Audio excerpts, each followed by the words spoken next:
नमस्कार, मेरा नाम है प्रवीण उरांव। एक अमेरिकी नेता भारत आता है और सीधे किसी बड़े उद्योगपति, किसी राजनीतिक मंच या किसी आलीशान कार्यक्रम में नहीं जाता, बल्कि पहुंचता है उन लोगों के बीच जिन्हें दुनिया अक्सर भूल चुकी होती है। बीमार, गरीब, अनर्थ और बेसहारा लोग। और बस यहीं से सोशल मीडिया पर शुरू हो जाता है हंगामा। सवाल उठने लगते हैं, आखिर मार्को रूबियो ने मिशनरियों के काम की सराहना क्यों की?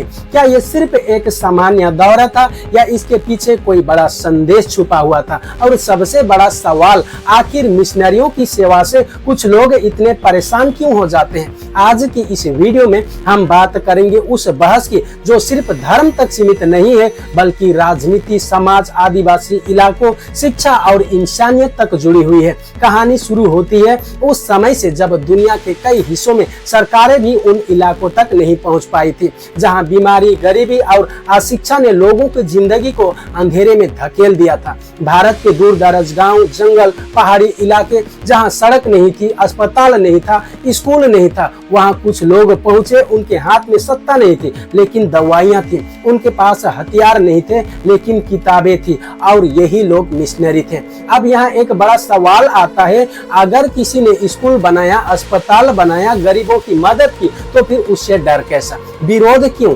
दरअसल कहानी यहीं से दिलचस्प हो जाती है, क्योंकि भारत में मिशनरियों को लेकर दो अलग अलग तस्वीरें दिखाई जाती हैं। एक तस्वीर कहती है कि मिशनरियों ने लाखों गरीबों को शिक्षा दी, अस्पताल बनाए, आदिवासी इलाकों में सेवा की, जबकि दूसरी तस्वीर उन्हें शक की नजर से देखती है। लेकिन सच क्या है?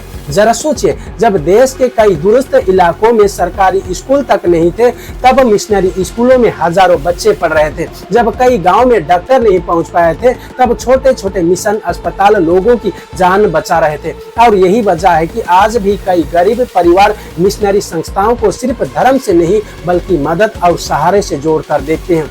लेकिन फिर अचानक विरोध क्यों बढ़ जाता है? इसका जवाब राजनीति और समाज के उस टकराव में छिपा हुआ है, जहां धर्म सिर्फ आस्था नहीं, बल्कि पहचान और प्रभाव का हिस्सा बन जाता है। जैसे ही कोई बड़ा विदेशी नेता मिशनरियों की तारीफ करता है, सोशल मीडिया पर कुछ लोग इसे सीधा धर्मांतरण और विदेशी एजेंडा से जोड़ने लगते हैं, बिना ये देखे कि जिन संस्थाओं पर आरोप लगाया जा रहा है, उन्हीं के स्कूलों में उनके बच्चे पढ़ भी रहे होते हैं, उन्हीं की अस्पतालों में इलाज भी करा रहे होते हैं। और यही विरोधाभास इस पूरी बहस को और रहस्यमय बना देता है। अब यहाँ एक और सवाल पैदा हो जाता है, क्या मिशनरियों का योगदान सिर्फ ईसाई समाज तक सीमित है? जवाब है, बिल्कुल नहीं। भारत के कई बड़े स्कूल, कॉलेज और अस्पताल ऐसे हैं जहां हर धर्म, हर जाति के लोग जाते हैं, चाहे वो आदिवासी क्षेत्र हो, नॉर्थ ईस्ट हो, झारखंड हो, छत्तीसगढ़ हो या दक्षिण भारत। कई जगहों पर मिशनरी संस्थाएं दशकों से काम कर रही है। लेकिन जैसे जैसे राजनीति में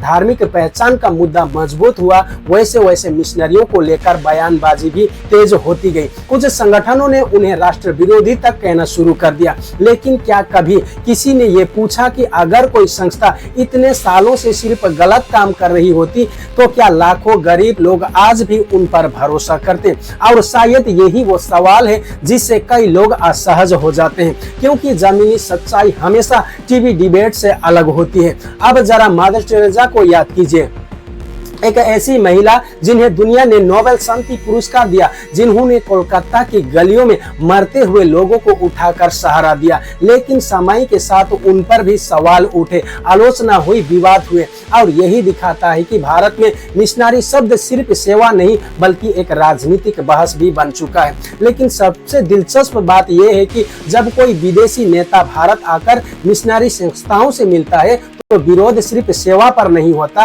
बल्कि डर इस बात का होता है कि कहीं इससे समाज में मिशनरियों की सकारात्मक छवि और मजबूत ना हो जाए, क्योंकि छवि ही प्रभाव बनाती है और प्रभाव ही राजनीति को प्रभावित करता है। अब यहाँ एक उदाहरण समझ, अगर किसी गांव में वर्षों तक कोई सरकारी व्यवस्था कमजोर रही हो और वहाँ किसी मिशन स्कूल ने बच्चों को पढ़ाया हो, किसी मिशन अस्पताल ने इलाज किया हो, तो स्वाभाविक है कि वहाँ के लोग उन संस्थाओं के प्रति बल्कि सम्मान महसूस करेंगे। और यही सम्मान कुछ राजनीतिक विचारधाराओं को चुनौती जैसा लगता है। इसीलिए बहस सिर्फ धर्म की नहीं बल्कि सामाजिक प्रभाव की भी है। और इसी कारण जैसे ही मार्को रूबियो जैसे नेता मिशनरियों की सराहना करते हैं, सोशल मीडिया पर अचानक राष्ट्रवाद बनाम मिशनरी की बहस छिड़ जाती है। लेकिन अब सबसे बड़ा सवाल, क्या सेवा को सिर्फ धर्म के चश्मे से देखना सही है?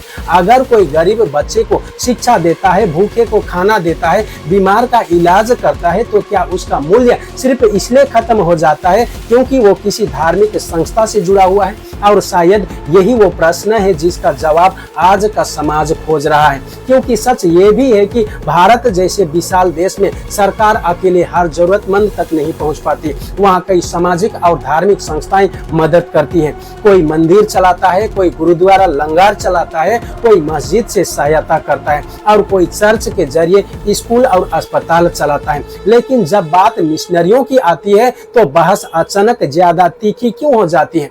क्या इसकी वजह इतिहास है, राजनीति है या फिर बदलती सामाजिक सोच? यही वजह है कि मार्को रूबियो का यह दौरा सिर्फ एक सामान्य मुलाकात नहीं रहा, बल्कि उसने उस पुराने विवाद को फिर से जिंदा कर दिया जो भारत में वर्षों से चलता रहा है। एक तरफ वो लोग हैं जो मिशनरियों को सेवा और शिक्षा का प्रतीक मानते हैं, दूसरी तरफ वो लोग हैं जो उन्हें सांस्कृतिक और धार्मिक खतरे के रूप में देखते हैं। लेकिन इन दोनों के बीच सबसे ज्यादा उलझन आम जनता की है, जो सोशल मीडिया की बहस और जमीन की सच्चाई के बीच फंसी हुई है। और शायद इसी कारण ये मुद्दा बार बार ट्रेंड बन जाता है, क्योंकि ये सिर्फ धर्म नहीं बल्कि भावना, राजनीति, पहचान और प्रभाव सब एक साथ जुड़ जाते हैं। लेकिन आखिर में एक सवाल आपसे, अगर कोई संस्था सालों से गरीबों, आदिवासियों, बीमारों और अनाथों के बीच काम कर रही हो, तो क्या हमें उसके काम को देखने से पहले सिर्फ उसकी धार्मिक पहचान देखनी चाहिए या फिर इंसानियत को इंसानियत के नजर से देखना चाहिए?